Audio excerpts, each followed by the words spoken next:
नाही, त्याच्यावर आम्ही फोकस करून ही निवडणूक लढवतोय. ठाण्यामध्ये गेल्या काही काळामध्ये अशी प्री अलायन्स झालेली नव्हती, पण यावेळी ती झालेली आहे. झाली कार्यकर्त्यांच्या दोघांची अपेक्षा आणि इच्छा होत्या की ठाण्यामध्ये देखील आपण युती करूया. त्यामुळे ठाण्यामध्ये जरी शिवसेनेची आमची ताकद जास्त असली तरी सुद्धा शेवटी कुठे जास्ती असते कुठे कमी असते. युती म्हणून आपण एकदा ठरवलं, आमची विचारधारा एक आहे, आयडिओलॉजी सेम आमची आहे आणि युती जी आहे खूप जुनी युती आहे, बाळासाहेबांच्या काळातली, अटलजी अडवाणींच्या काळातली. त्यामुळे ही युती फक्त सत्ता मिळवणं, खुर्ची मिळवणं याच्यापुरती मर्यादित नाही.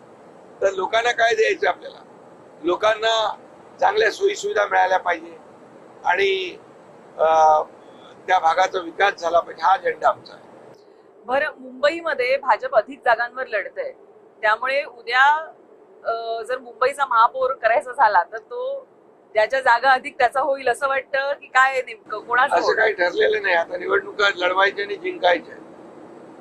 फक्त एवढंच आहे की महापौर मेजॉरिटी आमची असणार आहे युतीची.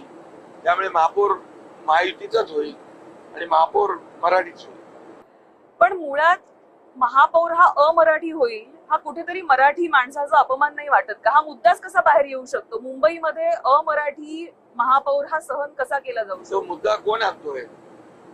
तो मुद्दा आणणारे कोण आहेत? हे मराठी माणसामध्ये संभ्रम पसरवणारे कोण आहेत हे शोधा. हे ज्यांच्याकडे काही मुद्दे नाहीत ते मुद्दा आणतात. आमच्याच एन्काउंटर या कार्यक्रमामध्ये उभाटाचे जे नेते आलेले, त्यांनी अनिल परब यांनी असं म्हटलेलं की उद्या आम्ही करू खानाला महापौर. काय फरक पडतो? आमचा शिवसैनिक असेल, खान असेल